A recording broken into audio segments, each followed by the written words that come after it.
states learning how many Afghan evacuees coming their way. The Biden administration began notifying governors and state refugee coordinators across the country about how many Afghan evacuees from among the first group of nearly 37,000 arrivals are slated to be resettled in their states. California is projected to take more arrivals than any other, more than 5,200 people, according to State Department data for the Afghan Placement and Assistance program obtained by the Associated Press.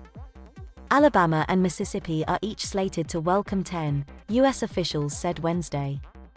Hawaii, South Dakota, West Virginia, Wyoming and the District of Columbia are not expected to resettle anyone from the first group of evacuees who fled during the final days of the chaotic U.S. withdrawal last month. The administration has requested funding from Congress to help resettle 65,000 Afghans in the United States by the end of this month and 95,000 by September 2022.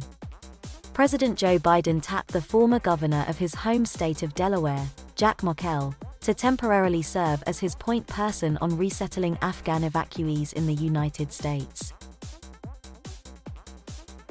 States with a historically large number of Afghans who resettled in the U.S. over the last 20 years, including California, Maryland, Texas and Virginia, are again welcoming a disproportionate number of evacuees, according to the data. Many gravitate to Northern Virginia, the Maryland suburbs of D.C. and Northern California, some of the most expensive housing markets in the country.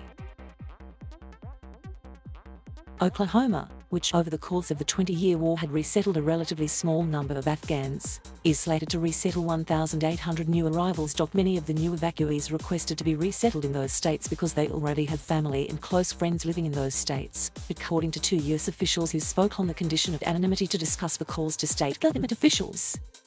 Resettlement agencies also have a large presence and capacity in many of those states.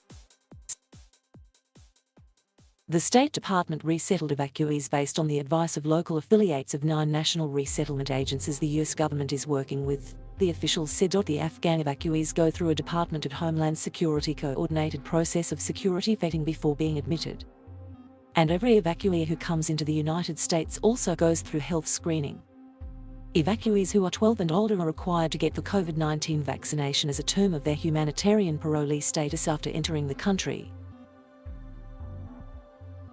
Still, there have been unexpected complications. Some of the recent Afghan arrivals could also face a tough road ahead if Congress doesn't take action to treat them as refugees arriving in the U.S. The Afghan evacuees are not currently eligible for food stamps, cash assistance through the Temporary Assistance for Needy Families program for low-income families, Medicaid or other traditional refugee services that are funded through the Department of Health and Human Services. Thank you for watching. Please subscribe,